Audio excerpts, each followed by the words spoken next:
time is running out for some key events in Destiny Rising, and I want to make sure that you guys are doing everything you can to min-max them before these events and get the most out of these rewards. So let's go ahead and jump straight into the game right now.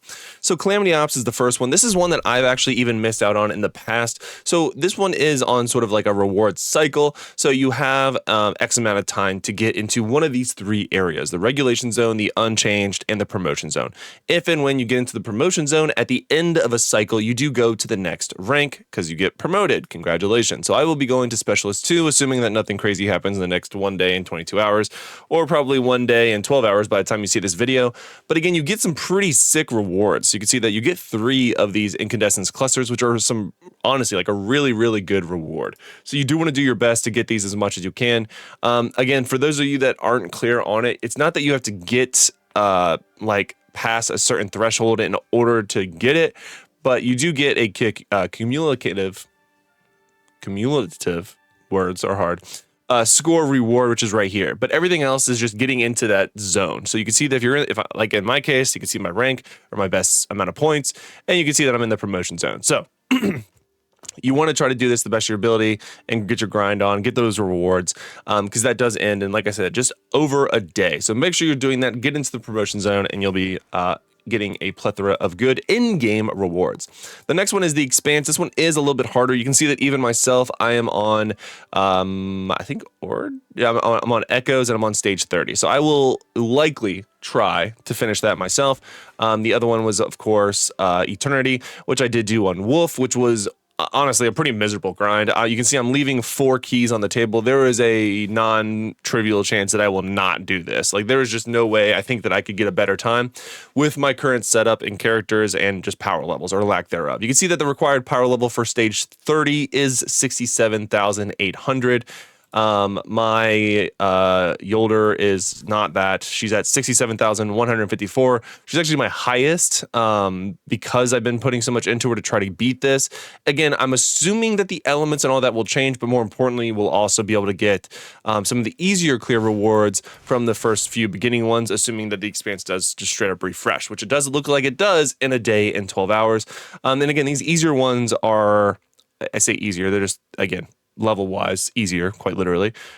They're worth doing, and so we're going to be getting those again, which means even more in-game rewards. You get the selector exotic, you get the artificial clusters, which is really going to help you. So there's a lot of reasons to do this and try to max it out the best of your ability. Like I said, myself, I'm going to do my best to clear level 30 because I really need these Mobius clusters as well as these artifactual clusters as well. And then the keys aren't bad either. They get you some good stuff. So all of this is really, really good in-game reward. So you want to go ahead and do your best. It is tied to certain ones. I'm very much looking forward to seeing what elements are going to be used on the next one, like what combination here. You can see this one was Void and Impact.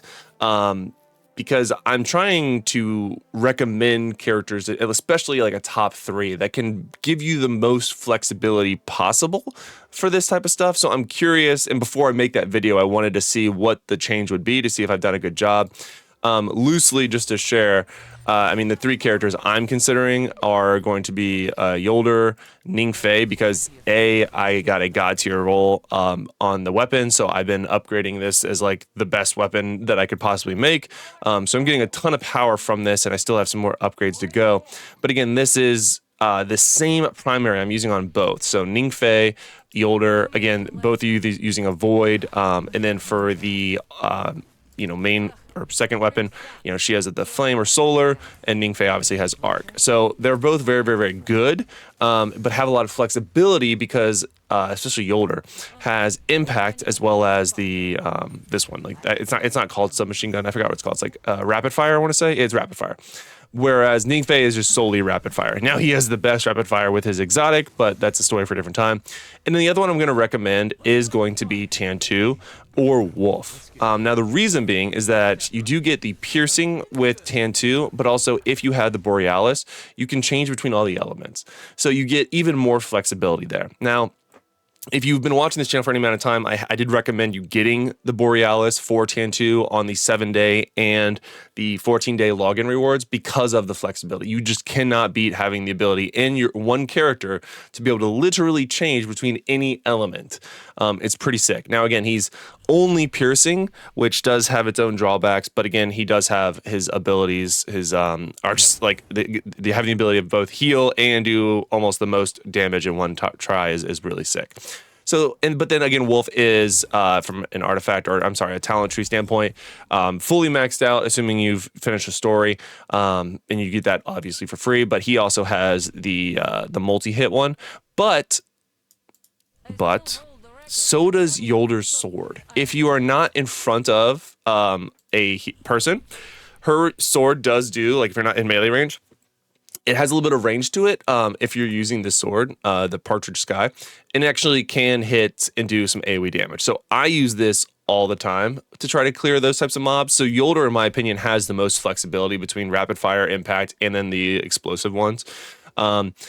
But again, I'm just going for the most flexibility there as you can. So once I confirm and once we see what the new element is going to be, I'll feel better in making that video in that suggestion, and I'll go into more detail in that video. If you want to see that, make sure you like and subscribe, because we're bringing you all the best Destiny Rising content. Now, what else is ending in a day in 21 hours? Now, thankfully, it does show you all of this right here, but I just wanted to call out specifically why it's so good to do this, and that's going to be the Challenger mode.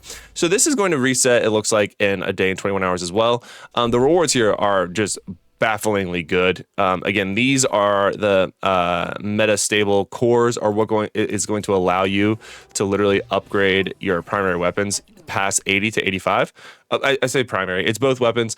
Upgrade your weapons to 85 for as long as the season is going on. So then after that, it does go back down. So you can see there's 43 days and 22 hours left as of the time of this recording. And then after that, it only goes back down to 80, not, insanely loss of like 0 or anything crazy.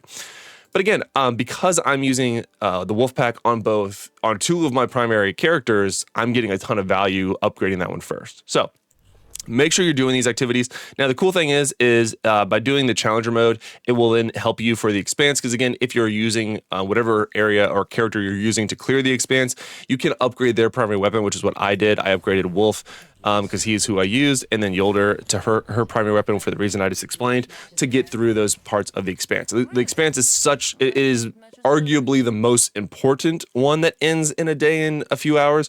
So make sure you're trying to do your best to get that done. I get it's not incredibly user or beginner friendly if you have not been playing the game the whole time, but just do the best you can to get ready, because when the Expanse resets, that's obviously even more rewards you'll be getting here very, very soon.